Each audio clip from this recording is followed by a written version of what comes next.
வளர்ச்சி நாயகன் பாரத பிரதமரின் தலைமையேற்று AUO 21Y என்ற குறியீட்டை பயன்படுத்தி பாஜகவில் உறுப்பினராக சேர உங்களை அழைக்கிறேன்.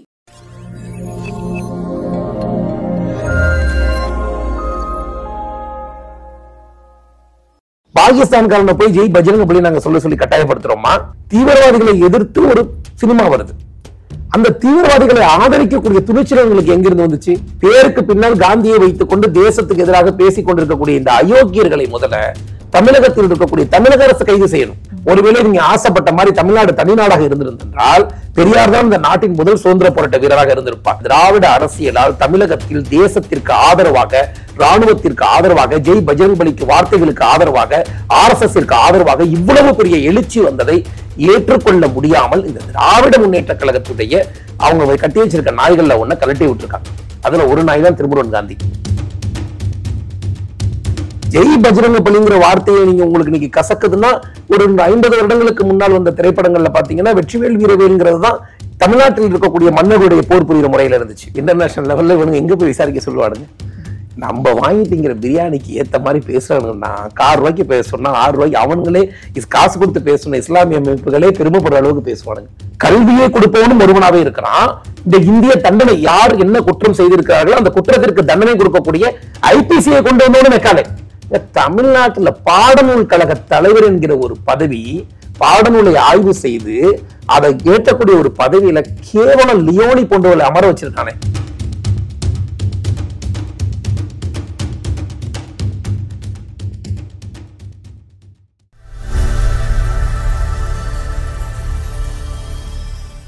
தாமரை நேயர்களுக்கு வணக்கம். இன்று நம்மோடு இணைந்திருக்கும் சிறப்பு விருந்தினர் பாஜகவின் உறுப்பினர் திரு DS பாண்டியராஜன் அவர்கள். வணக்கம் சார். வணக்கம்.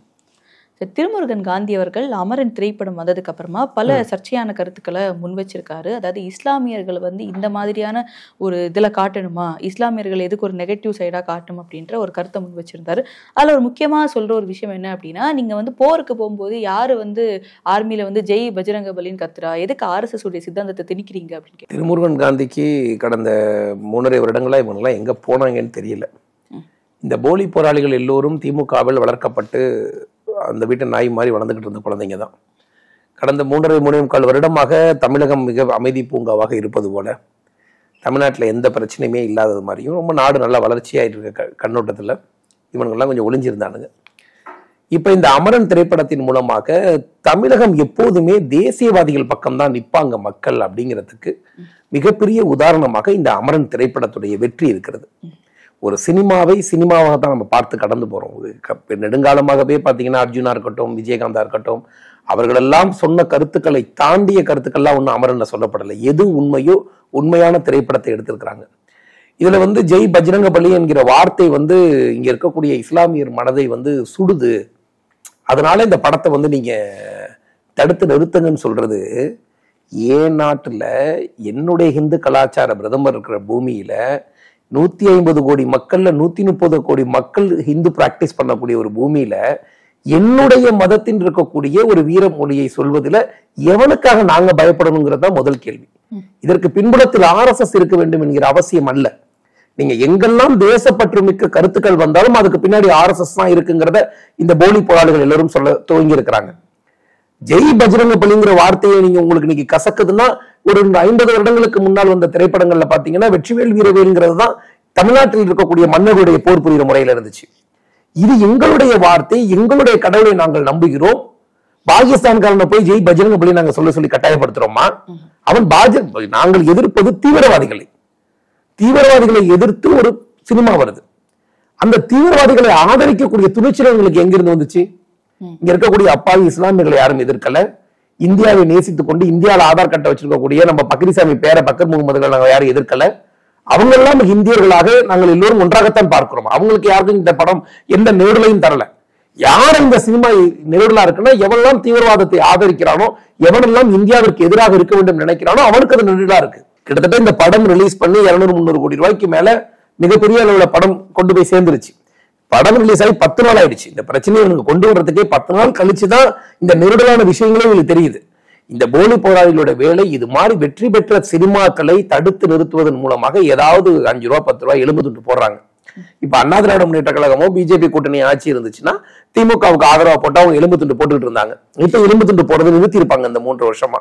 இவன் வேற யார்ட்டையாவது பிச்சை எடுக்கணும்ல, அந்த பிச்சை எடுக்க வேண்டும் என்கிற நோக்கத்திற்காக தான் திருமுருகன் காந்தி போன்ற போலி புகாரிகள் எல்லாம் பேசுறாங்களே ஒழிய இவர்கள் ராணுவத்தை பற்றியும் இந்த தேசத்துடைய பஜ்ரங்பலி வார்த்தையை பற்றியும் RSS பற்றியும் பேசுவதற்கு எந்த அருகதையும் கிடையாது. ஏன்னா இந்த படத்துக்காக தான் இந்த வார்த்தை ஜெய் பஜ்ரங் பலி அப்படின்னு கொண்டு வந்தது. ஆர்மில யாரு சொல்றா அப்படின்னு அவனுங்களுக்கு தெரிஞ்சது அவ்வளவுதான். இவன் ராணுவத்துல போய் வேலை செஞ்சுட்டு வந்தான். இவனுங்கெல்லாம் யாருமே இல்லாத ஐநாவுடைய வாசல்ல இருந்துகிட்டு கத்திட்டு ஐநாவில நாங்க பேசிக்கிட்டு இருந்தோம் புதார் ரோட்டு சுத்திட்டு இருந்த பசங்க. இவனுங்களுக்கு எல்லாம் என்ன தகுதி இருக்கிறது? ஒவ்வொரு ரெஜிமெண்ட்டுக்கும் ஒரு வார்த்தை இருக்கிறது. இது எல்லாமே லிஸ்ட் அவுட்டா இன்னைக்கு தமிழ்நாட்டில் இருக்கக்கூடிய அத்தனை ராணுவ வீரர்களும் போட்டுக்கிட்டு இருக்காங்க. இந்திய ராணுவத்தை பற்றி வார்த்தை சொல்றதே முதல்ல தவறு. இதுவே தேச துரோகம். நீங்கள் அந்த வார்த்தையெல்லாம் சொல்லவே கூடாது.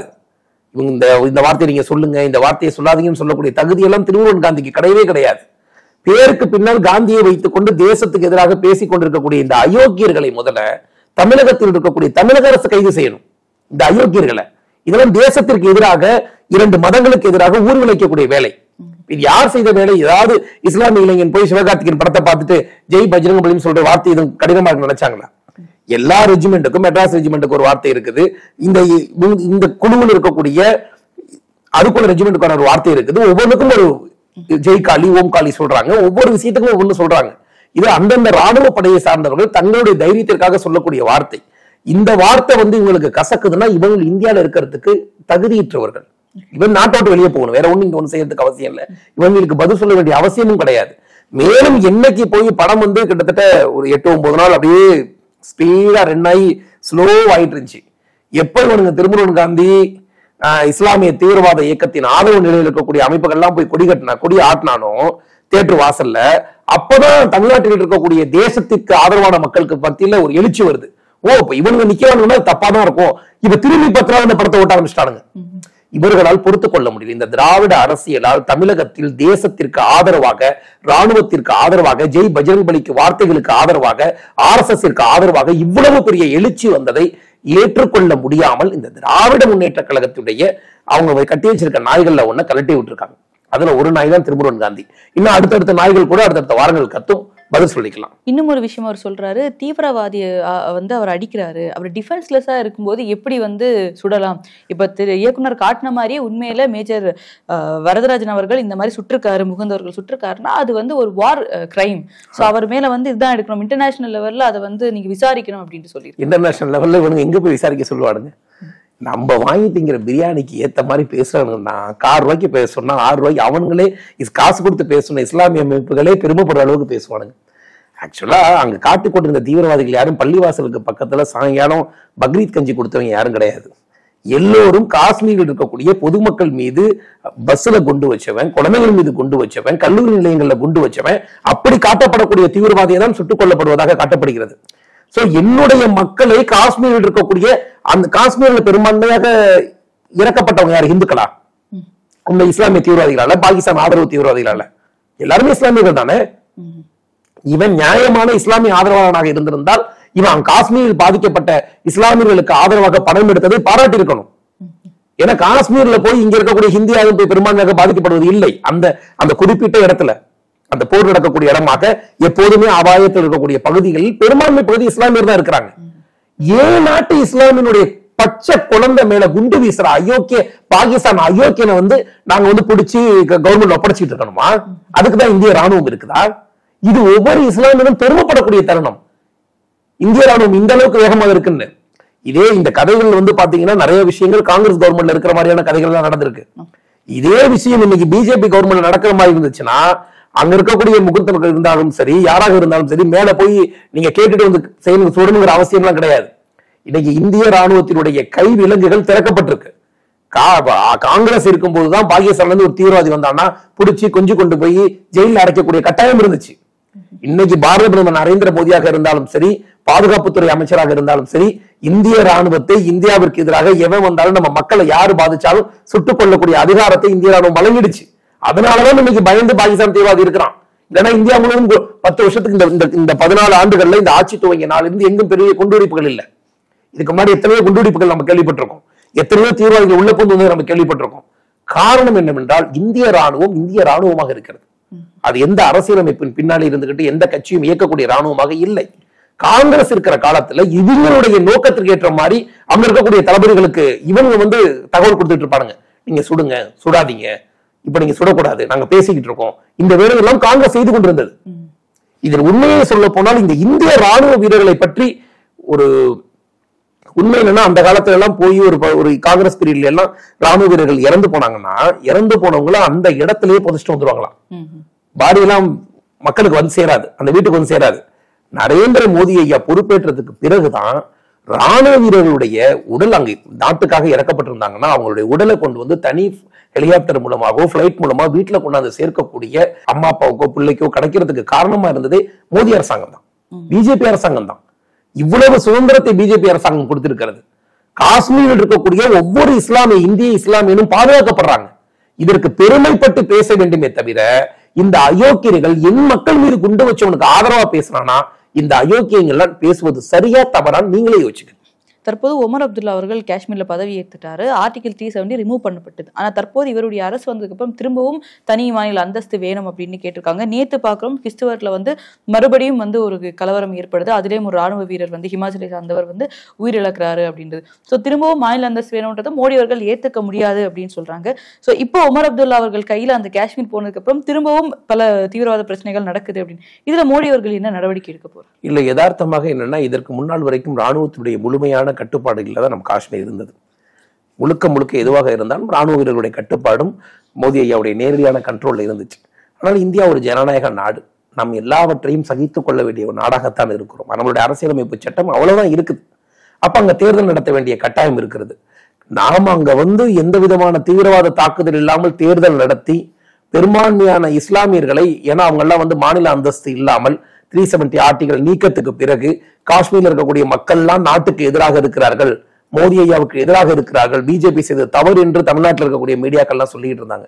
அதை எல்லாவற்றையும் தகர்த்தெறிவது போல முதல்ல வாக்கு சதவீதத்தை 60% மேல தமிழ்நாட்டில் என்ன வாக்கு சதவீதம் இருக்கிறதோ அந்த வாக்கு சதவீதத்திற்கு அங்க இருக்கக்கூடிய இஸ்லாமியர்களாக இருக்கட்டும், சிறுபான்மை இந்துக்களாக இருக்கட்டும், நம்பிக்கையோடு ஜனநாயகத்தின் மீது நம்பிக்கையை முதலில் நாம் கொண்டு வந்தோம். இதற்கு முன்னால் காஷ்மீரில் ஜனநாயகத்தின் மீது நம்பிக்கை இல்லை. உமர் அப்துல்லா நெடுங்காலத்திற்கு பிறகு ஒரு ஆட்சி அமைப்பில் வந்து அவங்க வந்து உட்கார்ந்து இருக்கிறாங்க. ஆனால் இன்றைக்கு இருக்கக்கூடிய காலகட்டங்கள்ல அது அங்க இருக்கக்கூடிய போராளிகளுக்கு ஒரு சந்தோஷமா போயிடுச்சு. எப்படி தமிழ்நாட்டில் என்னதான் மத்திய அரசை பாரதிய ஜனதா கட்சி ஆண்டு கொண்டிருந்தாலும் கூட தமிழகம் எப்போது அப்படிக்கப்ப நாட்டுக்கு எதிராக பேசுறது, ராணுவத்துக்கு எதிராக பேசுறவன் தமிழ்நாட்டில் அப்பக்கப்போதும் தேச விரோத சக்திகள் இருப்பது எப்படி மாநில அரசாங்களுடைய கைகள்ல இருக்குதோ அது மாதிரி மாநில அரசாங்கத்துடைய கைகள்ல அந்த பொறுப்புகள் இருந்துகிட்டு தான் இருக்கு. ஆட்சி அமைச்சுக்கு ஒரு மாதம் கூட அங்க இருக்காது. மீண்டும் அவான ஒரு உமர் அப்துல்லா ஒரு மிக தெளிவான ஒரு மூவ்மெண்ட் பண்ணியிருக்காரு. எது அங்க வெற்றி என்றால், துணை முதலமைச்சராக ஒரு சிறுபான்மை இந்துவை வந்து அங்க கொண்டு வந்து சேர்த்திருக்காங்க. இது பாரதிய ஜனதா கட்சியுடைய வெற்றி. நீங்க எல்லோரும் நினைக்கிறார்கள் பாரதிய ஜனதா கட்சி வந்து அங்க அரசாங்கம் அமைச்சிருக்கணுமே, பாரதிய ஜனதா கட்சிக்கு அதுதானே வெற்றி என்று நினைத்தார்கள். இல்லை, அங்க இருக்கக்கூடிய பெரும்பான்மையான மக்கள் சிறுபான்மையர்களுக்கு அரசியலில் எந்த முன்னேற்றமும் கொடுக்காம தான் காஷ்மீர்ல வச்சிருந்தாங்க. ஆனால் தற்போது நடந்த தேர்தலின் மூலமாக ஒரு இந்துவை துணை முதலமைச்சராக உமர் அப்துல்லாவை அமர வைக்க வேண்டிய கட்டாயத்துல இருக்கக்கூடிய நிலை இருக்குல்ல, இதுதான் பாரதிய ஜனதா கட்சிக்கும் RSSக்கும் கிடைத்த வெற்றி. நாங்க தான் போய் அங்க இருக்கணுங்கிறது நோக்கம் கிடையாது. எங்களுக்கு நாங்கள் எதை எதிர்பார்த்தோமோ அது அங்க நடந்திருக்கு. கிட்டத்தட்ட வலிமையான எதிர்கட்சியாக அங்க பாரதிய ஜனதா கட்சி இருக்கு. ஜம்மு காஷ்மீர் மக்களுக்கு எதையுமே செய்யல, துரோகம் செய்தது உண்மை என்பதை வாக்குகள் மூலமாக காங்கிரஸை அங்க இருக்க மக்கள் அகற்றி இருக்கிறாங்க. உமர் அப்துல்லாவும் வெற்றி பெற்ற உடனே சொன்ன வார்த்தை, காங்கிரஸோடு இருந்து கொண்டு மாநிலத்தின் வளர்ச்சியை காலி செய்யாம நாங்க வந்து மோடியுடைய பாதுகாப்புல தான் இருப்போம், பிரதமரோட நாங்க இணைந்துதான் செயல்படுவோம்னு சொல்லியிருக்கிறாங்க. சோ இந்த மூவ்மெண்ட் இப்போதுதான் மாநில அரசாங்கம் மத்திய அரசோடு ஆட்சி அமைச்சு போயிருக்கு. அடுத்தடுத்த காலங்கள்ல இந்த எல்லா விதமான விஷயங்களுக்கும் உமர் அப்துல்லா நம்ம கையில வந்தாதான் அங்க கவர்மெண்ட் நடத்த முடியும், இல்லைன்னா அங்க நடத்த முடியாதுங்கிறதா நம்மளுடைய ரொம்ப நாள் விவாதமே. ஜம்மு காஷ்மீரில் இயல்பான நிலை இல்லை, அதை வந்து உமர் அப்துல்லா சொல்லிட்டு இருக்காரு. நாங்க ஆட்சிக்கு வந்துடுறோம், காஷ்மீர் வந்து நீங்க தனி அந்தஸ்து கொடுங்க, தனி மாநிலம் கொடுங்க, நாங்க கவர்மெண்ட் ரூல் பண்ணிக்கோன்னு சொன்னார்ல உமர் அப்துல்லா. இப்போது அவர் மாநிலத்துக்கு முதலமைச்சராக வந்து நாம ராணுவத்துடைய பாதுகாப்பு இருக்கக்கூடிய சூழ்நிலையில் கூட இந்த ஜனநாயகத்திற்கு ஆபத்து ஏற்படுது. ஒரு மாசம் நம்ம விலகினுடைய நடக்குது. இந்த உண்மையை உமர் அப்துல்லா உலகத்திற்கு இப்ப சொல்லிக் கொண்டிருக்கிறார். அதனால மீண்டும் நரேந்திர மோடி ஐயாவுடைய கரங்களுக்கு வலிமையான கரங்களோடு சேர்ந்து அங்க எந்த போலி போராளிகளும் இல்லாத நிலை ஏற்படும். தமிழக ஆளுநர் ஆர்.என். ரவி அவர்கள் நேற்று ஒரு மேடையில பேசும்போது சொல்றாரு, இங்க வந்து 19ஆம் நூற்றாண்டை எடுத்து பார்த்தோம் அப்படின்னா ஆங்கிலேயருடைய வரலாறு தான் இங்க இருக்க பாட புத்தகத்துல இருக்கும். இப்ப பார்த்தோம் அப்படின்னா திராவிடர்களுடைய வரலாறு தான் இருக்கும். ஆனா சுதந்திர போராட்ட வரலாறு எதுவுமே இல்லை அப்படின்ட்டு அவர் கருத்தை முன்வைக்கிறார். ஆமா, அது உண்மைதானே. தமிழ்நாட்டில் இருக்கக்கூடிய கல்வி நிலையங்கள் எல்லாவற்றையும் மெக்காலேயுடைய கல்வி முறையாக மாற்றி இருக்கிறார்கள். அந்த மெக்காலேங்கிறவன் முதல்ல பிரிட்டிஷ்ல இருந்து இந்தியாவிற்கு வந்ததே, அவன் அப்ப ஒரு 12,000 பவுண்ட் வந்து கடன் வாங்கி வச்சிருந்திருக்கான், கடன்காரன் நடந்திருக்கான். இந்த 12,000 பவுண்ட் கடனை மட்டும் நீங்க கவர்மெண்ட் எங்களுக்கு கொடுத்துருங்க, நாங்க வந்து தமிழ்நாட்டில் இருக்கக்கூடிய கல்வி முறைகளை, இந்திய கல்வி முறையை வந்து நாங்க மெக்காலே கல்வி முறைக்கு நான் ஒரு புது ஸ்டைல் சொல்றேன். ஏன்னா இந்த மக்களை வந்து என்ன பண்ணணும்னா இவனுக்கு முழுக்க அடிமைப்படுத்தி நாட்டை ஆண்டுகிட்டு இருக்கானுங்க. அப்ப புரட்சி ஏற்படுத்தாம இருக்கணும்னா இவனை இங்கிலீஷ்காரன் நம்ப வைக்கணும். இவனுக்கு இங்கிலீஷ்காரன் தான் உலகத்திலேயே மிக உயர்ந்தவன், இங்கிலீஷ்காரனுடைய வரலாறு தான் மிகப்பெரிய வரலாறு. ஏன்னா நம்ம தமிழகத்தில் இருக்கக்கூடிய வரலாறு எல்லாம் அழிச்சிட்டு இங்கிலீஷ்கார வரலாறை கொண்டு வந்துட்டோம்னா ஆட்டோமேட்டிக்கா அவனுக்கு இந்திய உணர்வு போயிடும், நாம ஒரு தனி நாடுங்கிற மனநிலை போயிடும். அப்படிதான் ஒவ்வொரு இடத்துல ரூல் பண்ண இடத்துல போறான். அப்ப இந்த கல்வி நிலையங்கள்ல மாற்றத்தை கொண்டு வரும். அதுக்கு முன்னாடி இங்க குருகுல கல்வி நடந்து கொண்டிருந்தது. இந்தியாவை பொறுத்த வரைக்கும் 37,532 இடங்கள்ல குருகுல கல்வி நடந்துகிட்டு இருந்தது. இந்த உலகில் இருக்கக்கூடிய வானிலையாக இருக்கட்டும், சாஸ்திரங்களாக இருக்கட்டும், இன்னைக்கு இவன் செய்யக்கூடிய எத்தனை ஆராய்ச்சிகளையும் ஆயிரக்கணக்கான ஆண்டுகளுக்கு முன்னால் நம்மளுடைய குருகுல கல்வி மூலமாகவே இந்தியர்கள் தான் உலகில் மிக நம்பர் 1 இருந்திருக்கான். இன்னைக்கு பூஜ்ஜியத்தை கண்டுபிடித்ததாக இருக்கட்டும், உலகத்திற்கு ராஜ்யம் அமைத்து ஜனநாயக ஆட்சியை கண்டுபிடித்து கொடுத்ததாக இருக்கட்டும், வாக்குமுறையை கண்டுபிடித்து கொடுத்ததாக இருக்கட்டும், எல்லாத்துக்குமே நம்ம கிட்ட கல்வி இருந்திருக்கு. இந்த இங்கிலீஷ்கார வந்தவன் இதை பார்க்கணும். ஆக இவனுக்கு உயர்வான ஒரு கலாச்சாரம் இருக்கு, பொருளாதார ரீதியா அடிமைப்படுத்துவது வேற. அப்ப இவனுக்கு வந்து ஆங்கிலத்துடைய உடையை கொடுக்குறான், ஆங்கிலத்துடைய சென்ட்டை கொடுக்குறான், ஆங்கிலத்துடைய உணவு கொடுக்குறான். இவனை மனநிலையில் ஒரு கருப்பாக இருக்கக்கூடிய ஒரு இந்திய உடல் மனநிலையில் ஆங்கிலேயனாக இருக்கணும், இது ஒரு புதிய அடிமைப்படுத்துவதாக இருக்க வேண்டும் என்று அன்னைக்கு இருக்கக்கூடிய கவர்னர் நினைச்சு சென்னைக்கு கொண்டு வந்து சேர்றார். கப்பல்ல வந்து சேர்ந்தவனை கிட்டத்தட்ட நீலகிரி ஊட்டி வரைக்கும் 4 பேர் பல்லக்கிலேயே தூக்கிட்டு போயிருக்காங்க. ஊட்டியில கொண்டு போய் உட்கார வச்சு இந்தியாவுடைய மிகப்பெரிய அவமானம், நாட்டின் கல்வி முறையை கொண்டு வந்த மெக்காலேயருக்கு எடுத்துக்கொண்ட காலம் 8 மாதம். 8 மாசத்துல அவன் இந்தியாவுக்கு என்ன கல்வியை கொண்டு கொடுக்கணும், தமிழ்நாட்டுக்கு எந்த கல்வி முறைகளை கொண்டு கொடுக்கணும், இங்க இருக்கக்கூடிய வரலாறுகள் எல்லாம் அழிச்சு வெறும் 8 மாதத்துல இங்க இருக்கக்கூடிய 150 கோடி பேருடைய வரலாறை எழுதி முடிச்சவன் இந்திய தண்டனை சட்டத்தை எழுதியவனும் மெக்காலே. இந்த நாடு எவ்வளவு கொடுமை பாருங்க. கல்வியை கொடுப்பவனும் ஒருவனாவே இருக்கிறான். இந்த இந்திய தண்டனை யார் என்ன குற்றம் செய்திருக்கிறார்களோ அந்த குற்றத்திற்கு தண்டனை கொடுக்கக்கூடிய ஐபிசியை கொண்டு வந்தவனும் மெக்காலே. அப்ப அவ்வளவு மோசமான அளவிற்கு ஒரு தண்டனை சட்டம் கொடுக்கக்கூடிய ஒருவனிடம் கல்வியை கொடுத்தால் அந்த கல்வி முறை எப்படி இருக்கும்? அவன் முழுக்க முழுக்க அடிமையான கல்வியை கொண்டு வந்து சேர்த்துட்டான். இந்த அடிமையான கல்வி முறை இவனுக்கு இங்க இருக்கக்கூடிய திராவிட ஆங்கிலேயருடைய வழி வந்து இந்த திராவிட கழகத்திற்கு, இந்த திராவிட கட்சிக்கு சாதகமாக இருக்கிறது. இல்ல கவர்னர் அவர்களுக்கு இங்க வந்து சுதந்திர போராட்ட வீரர்களுடைய வரலாறு வைக்கல அப்படின்றதோட பிரச்சனையா, இல்ல திராவிடத்துடைய வரலாறு இருக்கிறது அவருக்கு? இல்ல, கவர்னர் என்ன சொல்றாருன்னா 4000த்திற்கும் மேற்பட்ட ராணுவ வீரர்கள் இந்தியாவிற்காக சுதந்திர போராட்ட வீரர்கள் இருக்கக்கூடிய இந்த பூமியில வெறும் 34 பேரை மட்டும்தான் ஐடென்டிஃபை பண்ணியிருக்காங்க இந்த திராவிட கட்சிகள். அவர் வந்து பீகாரில் இருக்கக்கூடிய அவருடைய சொந்த பூமியில இருக்கக்கூடிய சுதந்திர போராட்ட வீரர்களை கொண்டாந்து கல்வியில வைங்கன்னு சொல்லல.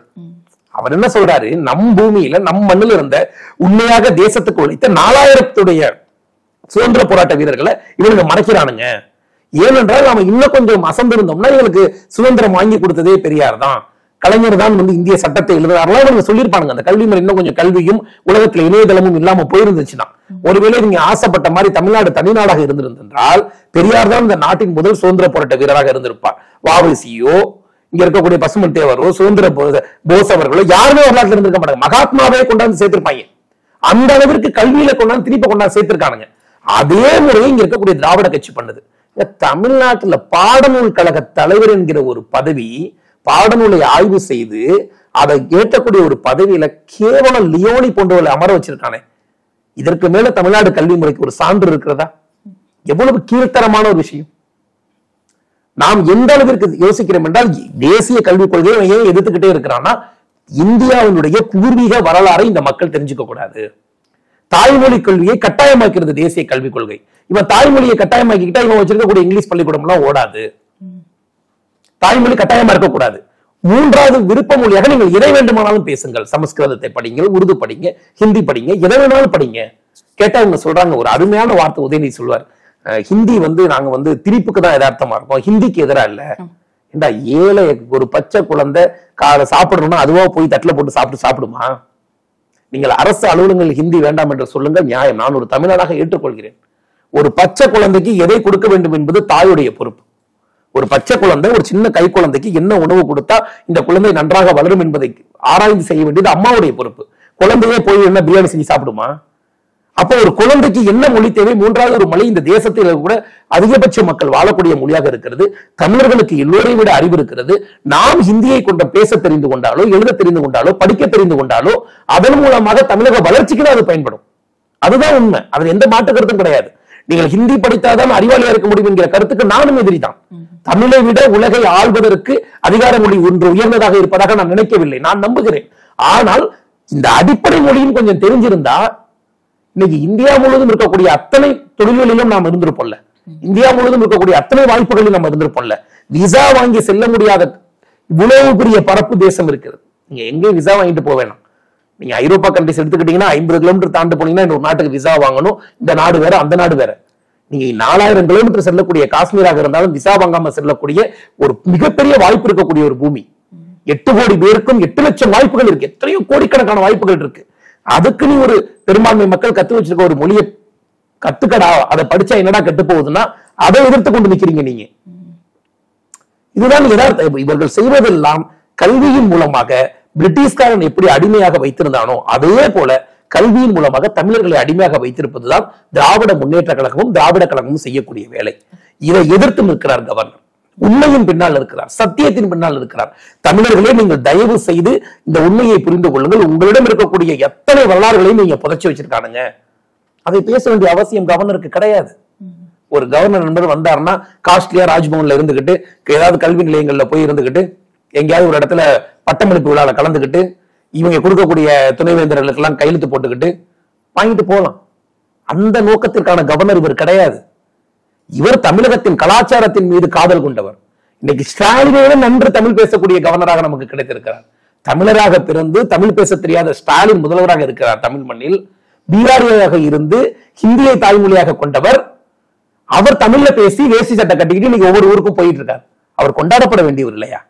அவர் என்னமோ தமிழ் சமூகத்திற்கு எதிரானவர் என்பது போல செய்யக்கூடிய வேலையை இந்த திராவிட முன்னேற்ற கழகம் செய்து கொண்டிருக்கிறது. இது பொய்யான விஷயம். தமிழிசை சவுந்தரராஜன் அவர்கள் சொல்லியிருக்காரு, 2026 எல்லாரும் சேர்ந்து உறுதியாக இருந்தா மட்டும்தான் வெல்ல முடியும்.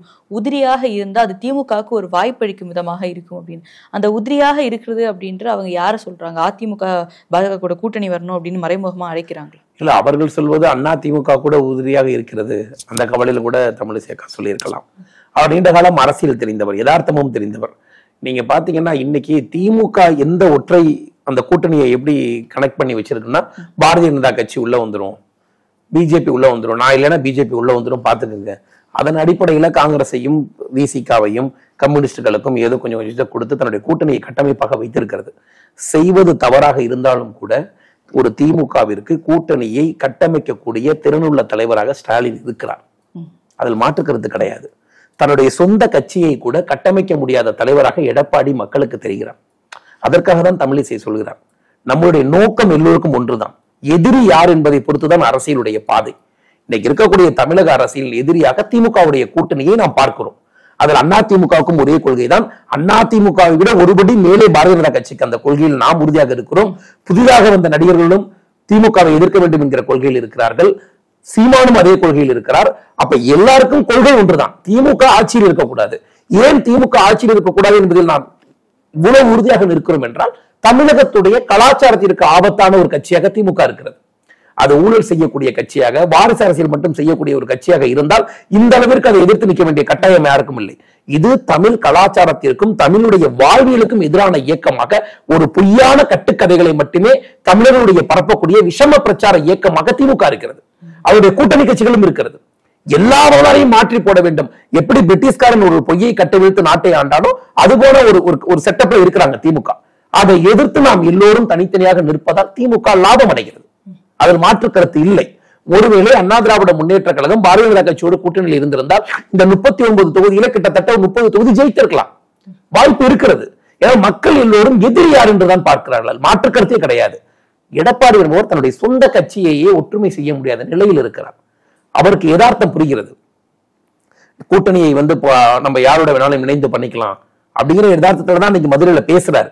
பாரதிய ஜனதா கட்சி இன்று எடப்பாடி கூப்பிட்டு பிஜேபி வாங்க 20 சீட்டு தர்றேன் 15 சீட்டு வாங்கக்கூடிய நிலையில் பாரதிய ஜனதா கட்சி இல்லை. பாரதிய ஜனதா கட்சி தனித்து நின்றாலும் 50 to 60 இடங்கள் வெல்லக்கூடிய இடத்திற்கான வலிமையான கட்சியாக இந்த பாராளுமன்ற தேர்தலுக்கு பிறகு மாறி இருக்கிறது. ஆனா அந்த பாராளுமன்ற தேர்தலில் ஒரு சீட்டு கூட கிடைக்கல. நமக்கு தேவை அடிப்படையான தனித்து நிற்கக்கூடிய ஒரு பாரதிய ஜனதா. இன்னைக்கு தனித்து நிற்கிறாங்க. எங்களுக்கு எந்த தேர்தல் முறையிலும் மிக தனியாக 39 தொகுதியில நாங்க கூட்டணி அமைச்சு நின்றெல்லாம் பழக்கம் அல்ல. நாங்கள் ஏதோ ஒரு கூட்டணி விஜயகாந்த் இருக்கும்போது அமைத்தோம், 2 பாராளுமன்றம் ஜெயிச்சோம். இன்னைக்கு அதிமுகவுடைய வெற்றியை பெற முடியாது, அதிமுக தேவையில்லை, அண்ணாமலை தேவை அப்படி என்ற அடிப்படை மக்கள் அதிமுக ஓட்டர்ஸுடைய ஓட்டு பிஜேபிக்கு மாறி இருக்கிறது. திமுகவில் இருக்கக்கூடிய புதிய வாக்காளர்களும் கூட திமுக வேண்டாம், நமக்கு அண்ணாமலை வேண்டும், பிஜேபி வேண்டும் என்று வாக்காளர்கள் மாறி இருக்கார்கள். இந்த பாராளுமன்ற தேர்தலில் நின்றால் வெற்றி பெறுவோம் என்பது உறுதியாக தெரிந்து நாங்கள் தேர்தலில் நிற்கவில்லை. தனியாக பாரதிய ஜனதா நிற்க முடியும். பாரதிய ஜனதா கட்சிக்கு என்று வாக்கு வங்கி இருக்கிறது. தமிழகத்தில் பாரதிய ஜனதா கட்சியுடைய கொள்கைகளை ஆதரிக்கக்கூடிய மக்கள் இருக்கிறார்கள், 1 கோடி வாக்காளர்கள் இருக்கிறார்கள் என்ற உண்மையை இங்க இருக்கக்கூடிய திராவிட கட்சிகளுக்கு நாங்கள் புரிய வைத்து. ஆனா 2026 எடுத்துக்கும் போது இப்ப இது இப்படியே இந்த ஒரு செட்டில் இருக்குது அப்படின்னா சீமான் அவர்கள், விஜய் அவர்கள், அண்ணாமலை அவர்கள், அங்க உதயநிதி அவர்களா ஸ்டாலின் அவர்களான்னு தெரியல, ஆனா உதயநிதி அவர்களோட பேர் சொல்லப்படுது. எடப்பாடி அவர்கள்னு ஒரு 3 முனை 4 முனை தாண்டி ஒரு 5 முனை போட்டியாக மாறுது. இளைஞரோட வாக்கு விஜய் அவர்களுக்கு வரும், சீமான் அவர்களுக்கு, அண்ணாமலை அவர்களுக்கு. அங்க உதயநிதி அவர்கள்னா அவர்களுக்கு போகுது. உதயநிதி அவர்கள் தன்னோட பிறந்த நாளுக்கு இளைஞர்களை சந்திக்கிறதா ஒரு இதை முன்னெடுத்திருக்காரு. சோ இப்படி இருக்கும்போது எப்படி இந்த இடத்துல பாஜக ஷைன் பண்ண முடியும்? இல்லை, யதார்த்தம் என்னவென்றால் திமுக வலிமையாக இருப்பது போன்ற ஒரு கட்டமைப்பை எல்லோரும் சொல்லிக் கொண்டிருக்கிறார்கள். திமுக வலிமையாக இருப்பதாக இருந்தால் இப்போது 27 மாவட்டங்களுக்கு உள்ளாட்சி தேர்தல் பதவி முடிந்து 6 மாதம் ஆயிடுச்சு. திமுக தன்னை ஒரு வலிமையான கட்சி, உதயநிதியை துணை முதலமைச்சராக அறிவித்ததை திமுகவினரோ மக்களோ ஏற்றுக்கொள்ள விட்டார்கள் என்கிற நம்பிக்கை திமுகவுக்கு இருக்குமானால் இப்போதே உள்ளாட்சி தேர்தல் நடத்தி நிரூபிச்சு காட்டணும். அந்த தைரியம் திமுகவுக்கு ஏன் இல்லை? வலிமையா தான் இருக்கிறாங்க. திமுக தனியா நின்னா நாங்கள் எல்லோரும் தனித்தனியா தான் நிற்கிறோம், அதுல மாற்று கருத்தே கிடையாது. நீங்க சொல்லக்கூடிய அதிமுகவா இருக்கட்டும், விஜயாக இருக்கட்டும், சீமானாக இருக்கட்டும், எல்லோரும் தனித்தனியாக நிற்கிறோம். ஆனால் திமுக வலிமையாக இல்லை என்கிற உண்மையை உள்ளாட்சி தேர்தலையே நடத்த முடியாத நிலையில் நீங்கள் புரிந்து கொள்ள வேண்டும். ஒரு ஆளும் கட்சி அதிகாரத்தை கையில் வைத்திருக்கிறார்கள், இத்தனை அமைச்சர் வைத்திருக்கிறார்கள், இவ்வளவு கிரவுண்ட்ல நகராட்சிகளை கையில் வைத்திருக்கிறார்கள். நீங்க ஏன் ஒரு உள்ளாட்சி தேர்தல் நடத்த உங்களுக்கு என்ன தயக்கம்? நடத்தினால் கூட்டணிகளுக்கு தேவையானதை கொடுக்க முடியாது, இந்த கூட்டணி கலைந்துவிடும், திமுக கண்டிப்பாக தோற்றுவிடும். இந்த யதார்த்தம் திமுகவிற்கு தெரிகிறது. இதுதான் உண்மை. தமிழ்நாட்டில் திமுக மீண்டும் தேர்தல் தனித்தனியா நின்னா வராது, அதெல்லாம் மாற்று கிடையாது. திமுகவிற்கு எதிராக எல்லோரும் ஓரிணையில் இருக்கலாம், இல்லை தேவைப்படக்கூடியவங்க அவங்கவுங்க தனித்தனி அணியில தான் நிக்க போறாங்க. யாரும் தனித்தனியாக தேர்தலை சந்திச்சு திமுக மீண்டும் ஆட்சி பெற வேண்டும்ங்கிற எண்ணம் யாருக்கும் இல்லை. அதே சமயத்தில் திமுகவை எதிர்ப்பதற்கு எடப்பாடி தான் முடியும், அதற்காக நாங்கள் கட்சி வச்சு நடத்தி கொண்டிருக்கிற எண்ணமும் பாரதிய ஜனதா கட்சிக்கும் அண்ணாமலைக்கும் கிடையாது. நோக்கம் திமுகவை வீழ்த்த வேண்டும் என்பது நோக்கம்தான். அது எடப்பாடி தான் தலைமையேற்க வேண்டும் என்கிற கட்டாயம் பாரதிய ஜனதா கட்சி கிடையாது. பாரதிய ஜனதா கட்சிக்கு அடிப்படையாக வாக்கு வங்கி இருக்கிறது, பூத் கமிட்டி இருக்கிறது. நீங்க உறுப்பினர் சேர்க்கை பாத்தீங்கன்னா கூட ஒவ்வொரு தொகுதிகளிலும் இருக்கக்கூடிய 66,000 பூத் இருக்குன்னா அதுல 30,000 பூத்துகள்ல எங்களுக்கு ஆள் இருக்கு. பூத்தில் ஆள் கிடையாது பிஜேபின்னு சொல்லுவாங்க. இன்று 50% பூத்தில் ஆள் இருக்கக்கூடிய ஒரு அமைப்பு ரீதியான கட்சியாக திமுக அதிமுகவுக்கு பிறகு பாரதிய ஜனதா கட்சி மாறி இருக்கிறது. வாக்கு வங்கியிலே நாங்கள் அதிமுக விட பல இடங்கள்ல வாக்கு வங்கி பெற்று காட்டி விடுக்கிறோம். கட்சியை பொறுத்தவரை தேர்ந்து போகல. பாரதிய ஜனதா கட்சி ஒரு இடத்துல 20% ஓட்டு வாங்குது, நீங்க ஒரு 2 MLA துவங்குது அப்படின்னா எந்த மாநிலங்கள்லயுமே பிஜேபி பின்னோக்கி போனதாக வரலாறே கிடையாது. நீங்கள் எந்த மாநிலங்கள் எடுத்தாலும் பாரதிய ஜனதா கட்சியுடைய நோக்கம் என்பது முன்னேறி செல்வதாக இருந்திருக்குமே தவிர பின்னோக்கி வந்ததே கிடையாது. காரணம் என்னவென்றால் எங்களுக்கு அப்படி ஒரு அமைப்பு இந்தியாவில் இருக்கிறது. எங்களுக்கு நீங்கள் சிந்திக்காத அண்ணாமலை மட்டும்தான் நீங்கள் அரசியல் செய்ய முடியும், தமிழிசைக்காவுடைய முடிவு மட்டும்தான், தனி நபரினுடைய முடிவுகளால் வீணாக போகக்கூடிய இயக்கம் பிஜேபி கிடையாது. இங்கு மோடி அமித்ஷா கூட தன்னுடைய சொந்த முடிவுகள் எடுக்க முடியாது. இது பொதுமக்களாக சமூகத்தில் இருக்கக்கூடிய மக்களுக்கு ஏதாவது செய்தாக வேண்டும் என்கிற மனநிலையில் இருக்கக்கூடியவர்கள் தான் பாஜகவில் இருக்கக்கூடிய அரசியல்வாதிகள். நீங்கள் எல்லா அரசியல் பின்புலத்தையும் பாத்தீங்கன்னா யாரும் பின்புலமா அரசியல் இருந்து தீவிரமா வந்து திராவிட கட்சியில இருந்து வந்தவங்க இந்த ஸ்டேன் பண்றது நீங்க மகாராஷ்டிரா எங்க எடுத்தாலும் அப்படிலாம் இருக்க மாட்டாங்க. பிஜேபி என்பது மக்களுக்கான ஒரு இயக்கம். மக்களுக்காக முடிவெடுக்கக்கூடிய நாங்கள் எங்களை தக்க வைத்துக் கொள்வது என்பது எப்படி என்பது தெரியும். நாங்கள் கிட்டத்தட்ட 58 சட்டமன்ற இடத்திலே பாரதிய ஜனதா கட்சி தனியாக 2ஆம் இடம் பெற்றிருக்கிறது. கோவையிலிருந்து 10க்கு 10 வேலுமணி ஜெயிச்சிருக்காங்க. எதிர்கட்சி வரிசையில எடப்பாடி இருக்கிறார். அந்த 10 தொகுதியிலையுமே பாராளுமன்ற தேர்தலில் கிட்டத்தட்ட அதிமுக விட பிஜேபி 2ஆம் இடம் வந்துருச்சு. எடப்பாடி எதுவெல்லாம் செல்வாக்கான பகுதின்னு தன்னை நினைச்சுக்கிட்டு இருந்தாரோ அந்த செல்வாக்கான பகுதியில் எல்லாவற்றிலுமே எடப்பாடி செல்வாக்கு குறைந்தவர், அண்ணாமலை செல்வாக்கு கூடியவர் என்பதை நிரூபணம் பண்ணியாச்சு. எடப்பாடி தேவைப்பட்டால் பாரதிய ஜனதா கட்சியுடைய கூட்டணியை கதவை திறந்து மோடி ஐயாவுடைய பேசி இணக்கமாகி கூட்டணியில் சேர்ந்தால் திமுகவை எதிர்ப்பதற்கு தேசிய தலைமை நானும் எல்லோரும் ஒரு இடத்தில் நிற்போம். இல்ல எங்களுடைய தேசிய தலைமையோ எங்களுடைய மாநில தலைவரோ நாம் தனித்து நிற்போம். எடப்பாடி என்கிற இயக்கம், அண்ணா திராவிட முன்னேற்ற கழகம் என்கிற இயக்கத்துக்கு தான் அது ஆபத்து. இன்னொரு 5 ஆண்டு காலம் பிஜேபி ஆட்சி பிடிக்கலன்னா எது நஷ்டம் இருக்க போதா? இப்ப நாங்கெல்லாம் அடுத்த எம்எல்ஏ ஆயிடுவோம், மந்திரி ஆயிடுவோங்கிற கனவுகளோட வந்து உட்கார்ந்துருக்கோமா? எந்த கனவுகளும் பாஜகவில் இருக்கக்கூடிய தலைவர்களுக்கு கிடையாது.